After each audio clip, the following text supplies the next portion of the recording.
بسم اللہ الرحمن الرحیم۔ معزز سامعین کرام، نماز کے اندر ایک شرط ہے طہارت۔ طہارت کا مطلب پاک ہونا جسم کا حدث اصغر اور حدث اکبر، یعنی بے وضو بھی نہ ہونا اور انسان کا جنبی بھی نہ ہونا، حیض اور نفاس سے بھی انسان کا پاک ہونا۔ یہ چیزیں ایسی ہیں کہ انسان کا جسم ان چیزوں سے پاک ہو، انسان کا لباس نجاست سے پاک ہو، جہاں پر انسان نماز پڑھ رہا ہے وہ جگہ بھی پاک ہو۔ یہ طہارت کے معنی ہیں۔ نجاست یہ طہارت کا مخالف ہے، یعنی طہارت پاک ہونے کو کہتے ہیں اور نجاست ناپاک ہونے کو کہتے ہیں۔ تو نجاست کے حوالے سے چند باتیں آپ احباب کی گوش گزار کرنی ہیں۔ نجاست کی دو قسمیں ہیں، نجاست حکمیہ اور نجاست حقیقیہ۔ نجاست حکمیہ کو حدث بھی کہتے ہیں، یعنی حدث اصغر اور حدث اکبر۔ حدث اصغر سے کیا مراد ہے؟ بے وضو ہونا، اور حدث اکبر کا مطلب ہے انسان کا جنبی ہونا، یعنی انسان پر غسل کا فرض ہونا، یہ حدث اکبر میں آتا ہے۔ نجاست حقیقیہ کی بھی دو قسمیں ہیں، ایک غلیظہ اور ایک خفیفہ۔ نجاست حقیقیہ کی بھی دو قسمیں ہیں، جس طرح حکمیہ کی دو قسمیں ہیں، حدث اصغر اور حدث اکبر، اسی طرح نجاست حقیقیہ کی بھی دو قسمیں ہیں، ایک غلیظہ اور ایک خفیفہ۔ اب غلیظہ کیا ہے اور خفیفہ کیا ہے، ان کو سمجھتے ہیں۔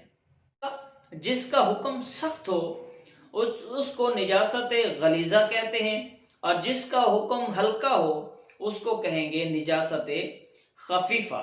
اب نجاست غلیظہ کا کیا حکم ہے اور نجاست خفیفہ کا کیا حکم ہے؟ اگر نجاست غلیظہ انسان کے جسم پر 1 درہم کی مقدار لگ جائے تو پھر اس کا کیا حکم ہوگا؟ نجاست غلیظہ اگر 1 درہم سے زیادہ ہے، اب درہم کیا ہے؟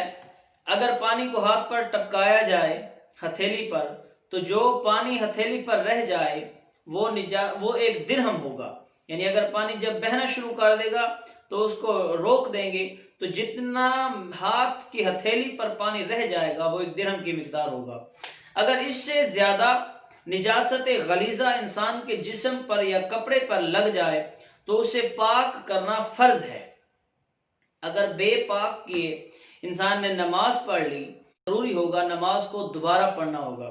اور اگر انسان جانتا ہے کہ یہ نجاست غلیظہ میرے جسم یا کپڑوں پر لگی ہوئی ہے اور نماز کو ہلکا جانتے ہوئے اسے پاک نہ کیا اور اسی طرح نماز پڑھ لی تو انسان کے دائرہ اسلام سے خارج ہونے کے بھی علماء نے چانسز لکھے ہیں کہ انسان دائرہ اسلام سے بھی خارج ہو سکتا ہے اگر نماز کو ہلکا جان کر اس نجاست کو اس نے پاک نہ کیا اور اسی طرح نماز کو پڑھ لیا۔ تو یہ نجاست غلیظہ کا حکم ہے، چونکہ سخت حکم ہے اس لیے نجاست غلیظہ کہتے ہیں۔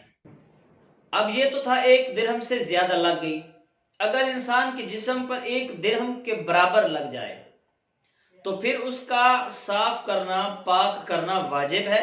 1 درہم سے زیادہ لگی تو فرض ہے، 1 درہم سے کم، 1 درہم کے برابر لگ جائے تو وہ پھر اس کو پاک کرنا واجب ہوگا۔ اور اس طرح اگر بے پاک کیے انسان نے نماز پڑھ لی تو انسان کو نماز لوٹانا واجب ہوگا۔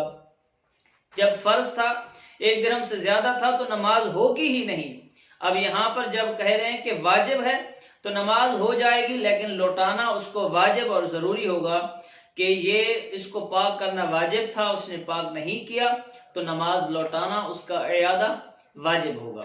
اگر 1 درہم سے کم لگ جائے تو پھر اس کے ساتھ اگر نماز پڑھ لی جائے تو انسان کی نماز درست ہوگی، نماز ہو جائے گی۔ اگر 1 درہم سے کم ہے تو اس کو پاک اور صاف کرنا سنت ہے۔ یہ پھر نجاست کے 3 حکم ہوئے۔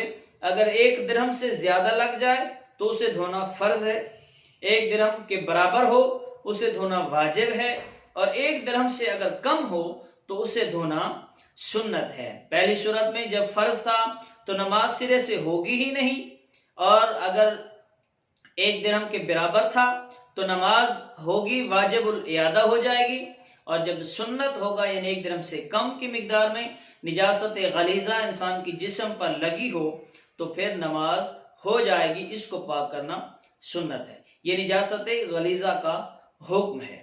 اب ہم نجاست خفیفہ کا حکم دیکھتے ہیں۔